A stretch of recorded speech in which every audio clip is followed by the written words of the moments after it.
So, good morning, students. First of all, hearty welcome you all to class 10th for the year 2021 to 22. Like last year, this year also we are conducting online classes to cover up the syllabus till the school reopens physically.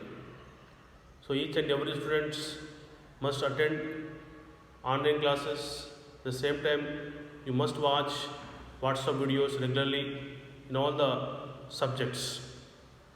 Children, don't take it very light. Take it serious that you are studying in 10th class. So right day one, you have to work hard. Then you will get the good results. Otherwise, it is difficult to get good marks in your annual examinations. So my humble request is, everybody take it serious, be positive, and attend the Zoom classes as well as WhatsApp classes. Okay, children, keep in your mind and act accordingly. Okay. And today, in this class, I am going to explain about chemical equations from chemistry chapter, chemical equation, children. So, what is chemical equation, children? And before knowing about chemical equations, you know very well, we have discussed in the previous chapters, in previous classes, on different changes that occur around us, and we classified them as physical changes and chemical changes. We classified them as physical changes and chemical changes, children. So, chemical changes are two types. Generally, they are physical changes and chemical changes, children. So, what are physical changes, children? You might have learned in class 7th physical change and chemical change. What are physical changes? What are chemical changes? So, what is the exact definition of physical change? Children, physical change, nothing but is a temporary change. Or we can say there are no products cannot be reconverted into products can be reconverted into reactants after chemical reaction. So, physical change is a change. There is no change in the composition. There is no change in the composition. There is no change in the composition, but the change only its color, state, or shape is called as physical change. I'll repeat: physical change is a change. There is no change in the composition, but the change only its color, state, or shape is called physical change. And physical change is a temporary change. Temporary change. And physical change, no new substances are formed. No new substances are formed. No new substances are formed in physical change. And it is a reversible change, children. Physical change is a reversible change. Because no new substances are formed, no? So it is a reversible change. So this is, for example, children know, if you take ice on heating turns into water, that is liquid form. Solid form of ice is converted to liquid form of water. Again on cooling, the liquid form water converted into solid form of ice. So this is a physical change. Only here, state of the ice, state of the water changes from solid state to liquid state. Okay, even take wax. Wax you can take. Wax on heating it melts, it converts to liquid, and again on cooling it converts into solid. So these are the few examples of physical change. Now, what is chemical change now? Chemical change is a change. There is some change in its composition. There is some change in its composition with the formation of new substances. The formation of new substances are called chemical changes. For example, children, you know, here new substances are formed, children. New substances are formed. And it is an irreversible reaction. That means what, children? Products cannot be reconverted into reactants. Irreversible reactions. Okay. And new substances are formed. Because chemical change is a permanent change. Children, very simple, I am telling you the difference between physical change and chemical change.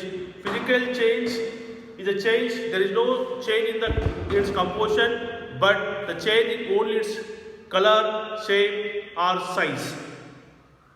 No new substances are formed. It is a reversible change, whereas chemical change is a change in which there is some change in its composition. New substances are formed. It is a permanent change. It is an irreversible change. For example, children know the process of digestion, burning of the crackers, the process of respiration. These are the examples of chemical change, children. These are the examples of chemical change because these are permanent changes. Ripening of the mango, etc. These are all permanent changes, children. So, let us see, children. Take some example.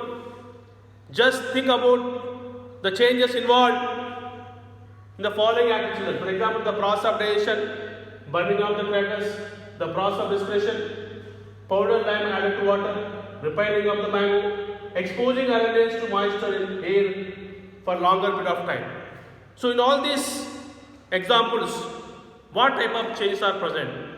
What changes do you notice? Are they physical changes or chemical changes? Are the temperature changes or permanent changes? So in all the above processes, the nature of the original substance would be changed. In all these examples, the nature of the original substances would be changed. That means what, children? If the new substances are formed with properties completely unlike those of original substances, we say that a chemical change has been taken place. We can say that a chemical reaction has been taken place. So how do we know that a chemical change has taken place? Children, by small activities, we can prove that the chemical reaction has been taken place. For example, children, take about 1 gram of quicklime, that is calcium oxide, children, in a beaker. So here it is there. In a beaker, you can take 1 gram of quicklime, that is calcium oxide, children. 1 gram of quicklime you can take in a beaker and add 10 ml of water to this and touch the beaker with your fingers. Now we have added 10 ml of water to this and touch the beaker with your fingers. What do you notice, children? And we notice that the beaker is hard. When you touch it, the reason is that the calcium oxide, that is quicklime, reacts with water, and that process, during this process, heat energy released. That means what? Calcium oxide completely dissolves in water. During this process, some quantity of heat is released. This will come to know by touching the beaker with your fingers. Okay, now here, simple children, calcium oxide plus H2O gives rise to calcium hydroxide solution is formed, children. Calcium hydroxide solution is formed. Now, what is the nature of the solution which is formed in the beaker? Children, it is easy to test the nature of the solution which is formed in the beaker. Take a litmus papers, either blue or red color litmus paper you can take. Take a red or blue color litmus papers and you can take some solution from the beaker and dip the red color litmus paper in the beaker which contains calcium hydroxide. The red color litmus paper turns into blue. And by this, we can know that the solution which is present in the beaker is basic in nature. Because red color turns into blue color. So, what you can say, children, here?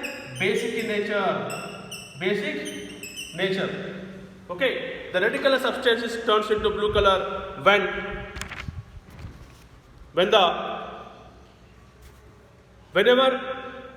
red color dip into the solution, in the beaker, it turns into blue color. And one more activity. Here children, heat is liberating here. When it touches the bottom of the beaker, we are feeling heat. So in any chemical reaction, if any chemical reaction, if heat is released or liberated, such type of chemical reactions are called exothermic reactions. You can write children, exothermic reactions. Exothermic reactions. Exothermic reaction. In any chemical reaction, if heat liberates, if heat releases, such type of chemicals are called exothermic reaction. Don't forget children, exothermic reaction means in any chemical reaction, if heat liberates or heat releases, such chemical reactions are called exothermic reactions. So one more children, one more activity, we can come to know that. Okay, take about 100 ml of water in a beaker and dissolve a small quantity of sodium sulfate, and take about 100 ml of water in another beaker and dissolve a small quantity of barium chloride. Observe the colors of the solutions obtained, children. So in this case, for example, the beaker is there and we are adding sodium sulfate and barium chloride, children. Barium chloride. Now both these solutions will mix up each other. Take a few ml of sodium sulfate and take a few ml of barium chloride solutions, and both they mix up. Children, while mixing up, there is one chemical reaction takes place here. What is chemical reaction, children? Know. For example, see, when sodium sulfate plus barium chloride gives rise to, you know very well children, BaSO4 plus 2NaCl. So here barium sulfate is formed here, which is not soluble. It's for insoluble substance. Insoluble substance is formed in this reaction. This insoluble substance is called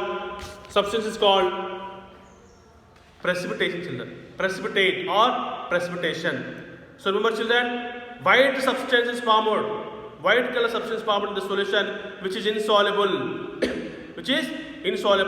and this insoluble substance which is formed in the solution is called as precipitate. Remember children, precipitate. Okay, precipitate, insoluble substance, okay, in the solution is called precipitate. So barium sulfate is a precipitate which is shown with the downward arrow mark. Okay children, so remaining I'll explain about some more exams are there. I'll explain in the next class. Okay, thank you and have a nice day, children.